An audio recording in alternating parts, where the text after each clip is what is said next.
Hi friends, welcome to விச்சுக்குட்டி சமையல்.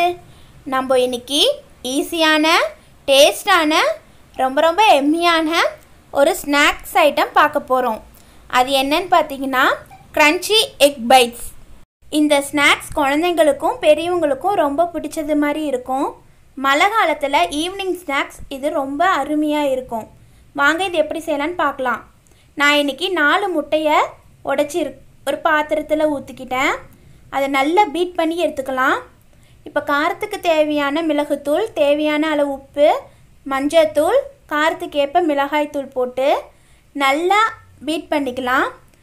அந்த மிளகாய்த்தூள் எதுவுமே கட்டி இல்லாமல் நல்லா பீட் பண்ணி எடுத்துக்கணும். இப்போது ஒரு பாத்திரத்துலேயோ ஒரு தட்டுலேயோ எண்ணெய் தடவி இந்த பீட் பண்ணி வச்சுருக்கிற முட்டையை அதில் சேர்த்து வேக வச்சு எடுத்துக்கலாம். ஒரு இட்லி பாத்திரத்தில் தண்ணி ஊற்றி கொதித்த உடனே இந்த கலந்து வச்சுருக்கிற முட்டையை அது மேலே வச்சு மூடி போட்டு ஒரு 10 நிமிஷம் வேக வச்சு எடுத்துக்கலாம். நான் தட்டில் வேக வச்சதுனால இப்படி வந்திருக்கு. 10 நிமிஷம் கழித்து கத்தியில் இது மாதிரி குத்தி பார்த்திங்கன்னா ஒட்டாமல் இருக்கணும். இப்போ முட்டை நல்லா வெந்திருக்கு. நல்லா ஆற வச்ச பிறகு சைடில் இது மாதிரி எடுத்து விட்டு ஒரு தட்டில் கொட்டினீங்கன்னா ஒட்டாமல் வந்துடும். இப்போ பாருங்கள், நல்லா ஆறி இருக்குது. நான் எதுக்கு தட்டில் போட்டு வேக வச்சேன்னா இது மாதிரி தின்னாக வரும், அதனால தான் தட்டில் போட்டேன். நீங்கள் பாத்திரத்தில் கூட போட்டு வேக வச்சுக்கலாம். இப்போ இந்த மாதிரி பீஸாக கட் பண்ணி எடுத்து வச்சுக்கோங்க. நான் இன்றைக்கி குட்டி குட்டி பீஸாக போட்டு வச்சுருக்கேன்.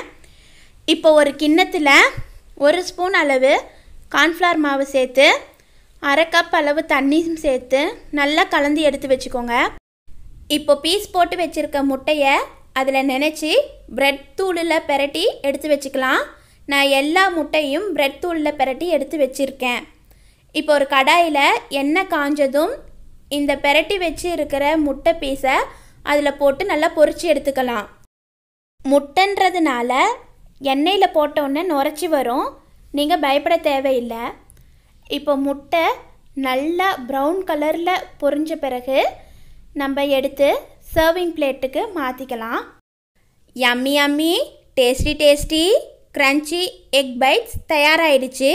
இது குழந்தைங்களில் இருந்து பெரியவங்க வரைக்கும் ரொம்ப பிடிச்சமான ஸ்நாக்ஸாக இருக்கும்.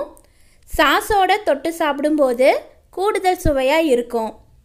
நீங்களும் இந்த ரெசிபியை செஞ்சு பார்த்துட்டு எப்படி இருக்குன்னு எனக்கு கமெண்ட் பண்ணுங்கள். இந்த வீடியோ உங்களுக்கு பிடிச்சிருந்ததுன்னா லைக் பண்ணுங்கள், ஷேர் பண்ணுங்கள். விச்சுக்குட்டி சமையலை மறக்காமல் சப்ஸ்கிரைப் பண்ணுங்கள். பக்கத்தில் இருக்க பெல் பட்டனையும் ப்ரெஸ் பண்ணுங்கள். அப்போ தான் நான் போடுற வீடியோஸ் நோட்டிஃபிகேஷனாக வரும். Thank you friends.